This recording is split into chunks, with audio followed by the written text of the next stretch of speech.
Hi there! Thank you for checking out my channel. Thank you for clicking on this video. For those of you who are part of Team Laika ng matagal na, and for those of you naman na bago na, hi there. This is just part na rin to ng tradition ng Team Laika. Every time magkakaroon ng civil service exam, I make it a point na I have a video in which I pray for you guys. And this is it for yung mga exam ng March 12, 2017. So I'm here with my baby. This is Hailey. Say hello to them, babe. Hello. Hello to them. Ayaw? Wala sa mood? Okay. And we just want to pray for you guys who are taking the test. So before I start, let me just give you a few reminders. Again, try to be as early as possible as you could dun sa inyong testing center. Make sure na you have everything ready, including your permit, your ID, and of course yung mga gagamitin ninyo. Reminder din, ang ginagamit na sa exam ay ballpen, hindi na pencil. Okay, so make sure that you have a ballpoint pen ready. Bawal ang gel pen. Okay, so for those of you na wala pang ballpen, make sure na bumili kayo. Ang recommendation ko is Faber-Castell na CX Color o kaya LV7, mas maganda yung LV7. Yun yung included dun sa mga nag-read review events, and if you're ordering yung package C, if you're ordering yung test package natin, you'll also get yung ballpen. Anyway, hindi naman importante yung ballpen, recommendation lang yun, pero any ballpoint pen will do. So just make sure hindi siya gel pen or friction pen. Okay? So bago makatulog ng ganap si Hailey, let me pray for you really quickly. This is a huge part of the entire process kasi I believe that, di ba kasama nga sa prep natin yung prayer. Prayer really moves mountains, and ang dami ko na napatunayan in my own life na when you pray, God works miracles. So even if you feel na hindi ka papasa kasi kulang sa review, or if you feel na kahit na anong review parang hindi pa masyadong malaking improvement, don't be discouraged, okay? Ang goal natin is to improve. Ang goal natin is for you to see kung ano yung kayang gawin ni Lord in your life if you committed to Him. So Hailey and I will pray for you guys. Okay? Medyo hindi yata siya kita sa frame kaya tumayo siya. If you want to pray with me, you can hold on to your screen or your phone or kung saan nyo to pinapanood.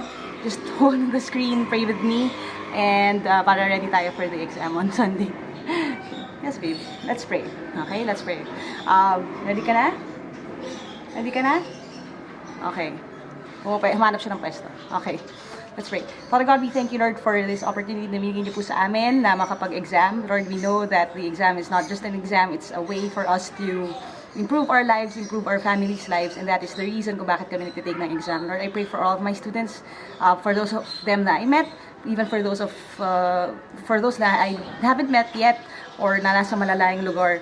Lord, I pray for the same amount of favor to be upon them as well. Honor niyo po yung pag-review nila, yung kanilang mga sacrifices sa pagbili ng review materials, sa pag-spend ng time pag-aaral, even, lalo na po for those who even took the time to come over and attend sa mga live review events. I pray that you bless them and you honor their sacrifice. I pray for their families, for their work.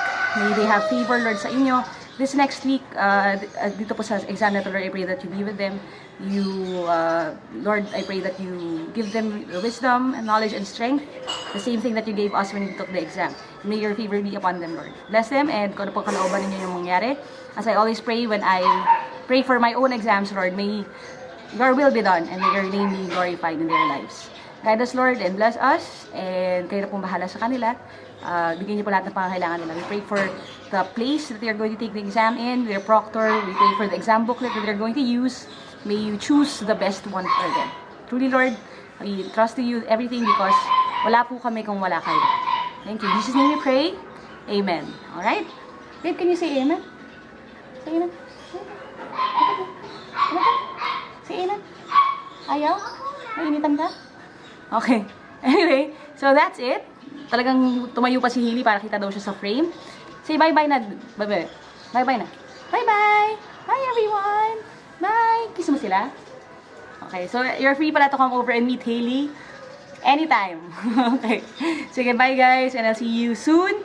Hopefully, I'll hear great news from you guys. If may mga topics kayo gusto nyo discuss, again, requests or anything like that, may encounter kayo bigla na nagulat kayo na nandun sa exam, let me know so I can make a video for the next batch of people who are going to take the test. Bye guys! See you soon!